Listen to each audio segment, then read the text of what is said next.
The first time I died, it felt ordinary. That's what disturbs me now. There was nothing cinematic about the morning. No strange sky. No sense of dread curling at the edges of the room. Just the soft vibration of my phone at 6:30 a.m. The grey light slipping through the blinds. The faint stiffness in my neck from sleeping wrong. Tuesday, September 14th. I remember thinking I needed a new pillow.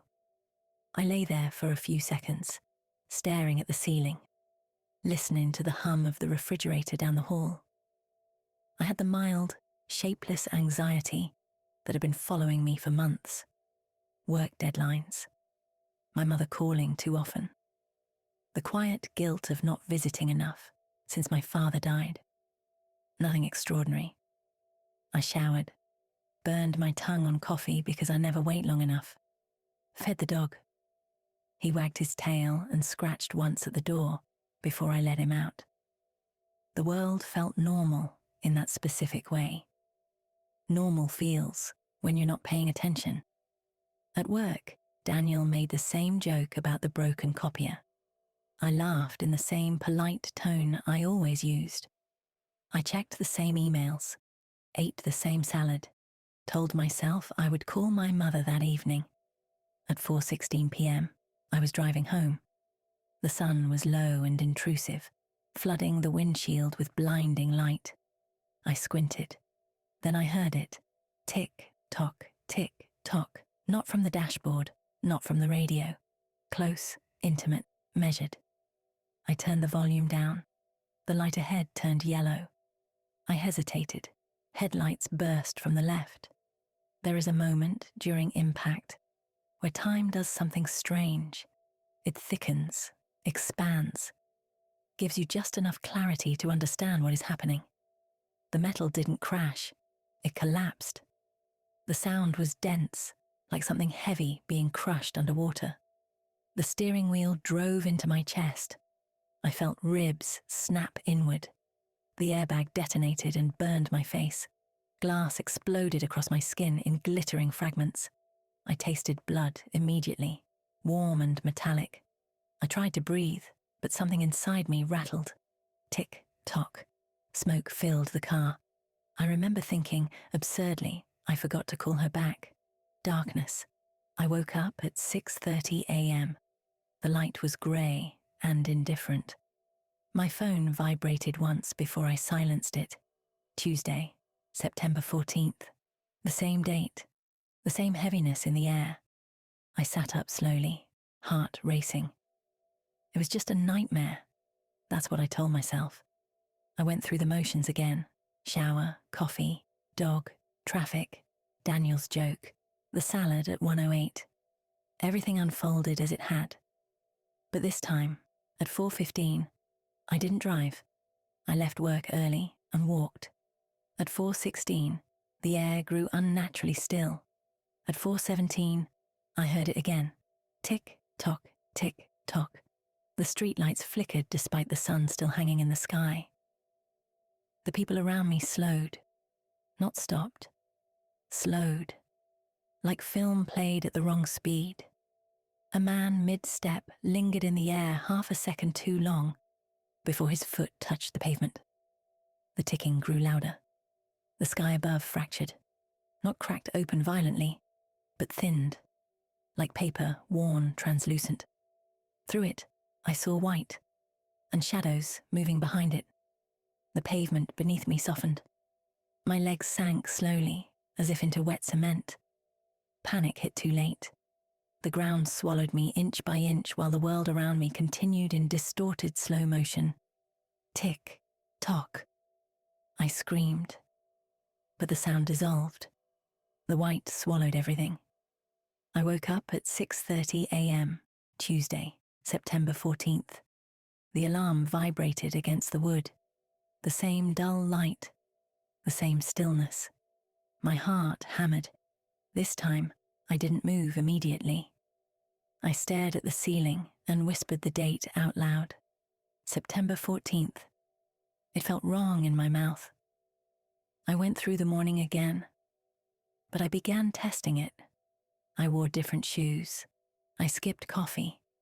I ignored Daniel's joke. He still made it. He laughed at it himself when I didn't respond. At lunch, I wrote the date in a notebook. September 14th. Over and over. If I was dreaming, I wanted proof. At 4:15, I locked myself in the office bathroom. At 4:16, the lights flickered. At 4:17, tick-tock, tick-tock. The mirror in front of me did not reflect me correctly. My reflection stood half a second behind my movements. I raised my hand. It followed late. I leaned closer. Its eyes were darker, hollowed. The reflection smiled. I did not.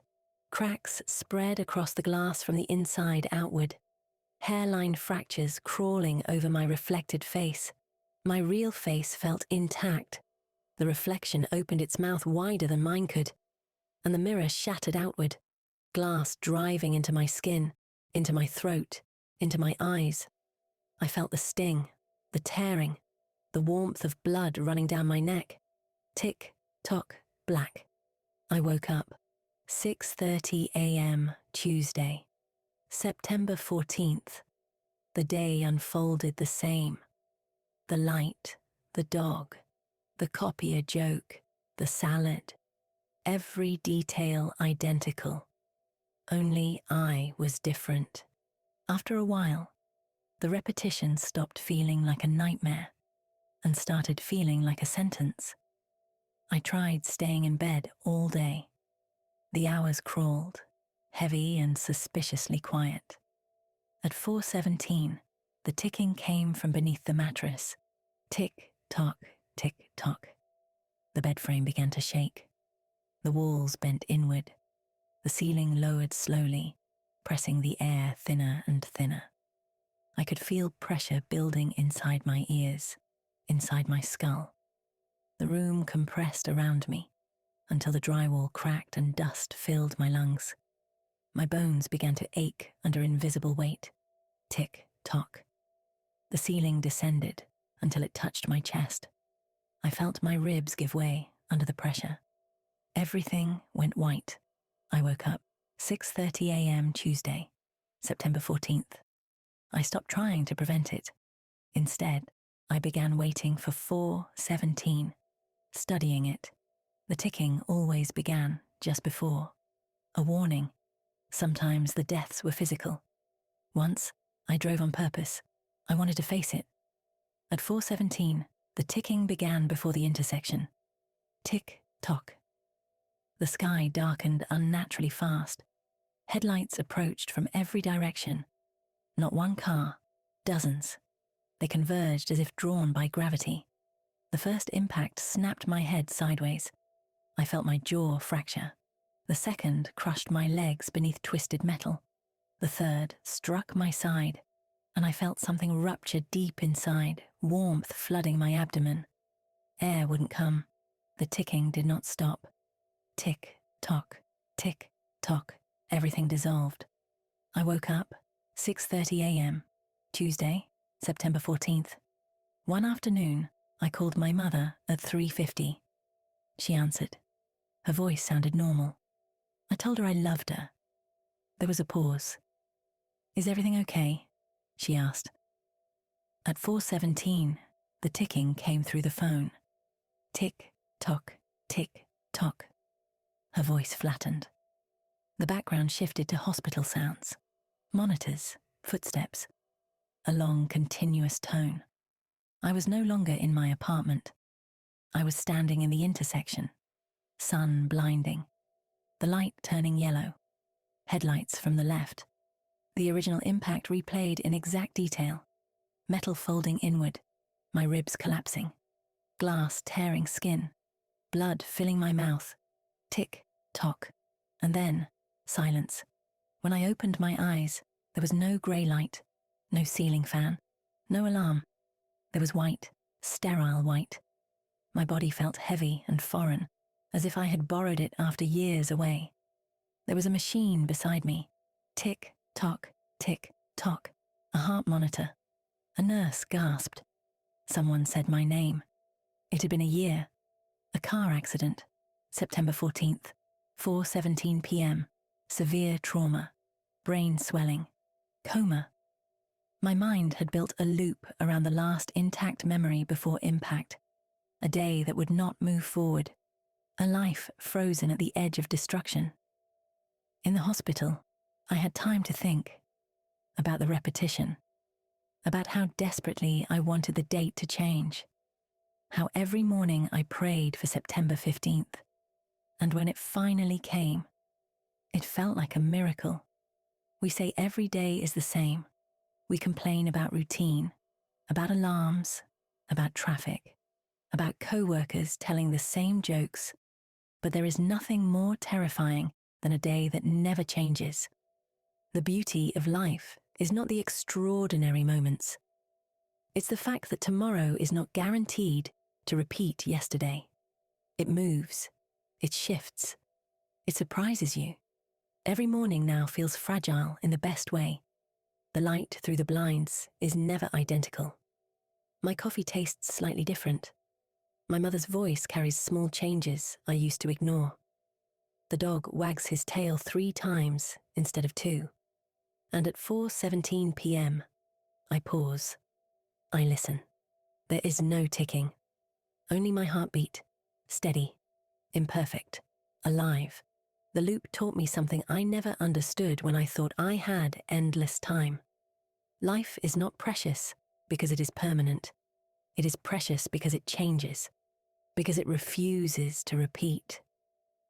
Because even the most ordinary Tuesday can become the last one you ever have. And the most beautiful thing in the world is waking up to a date that is new.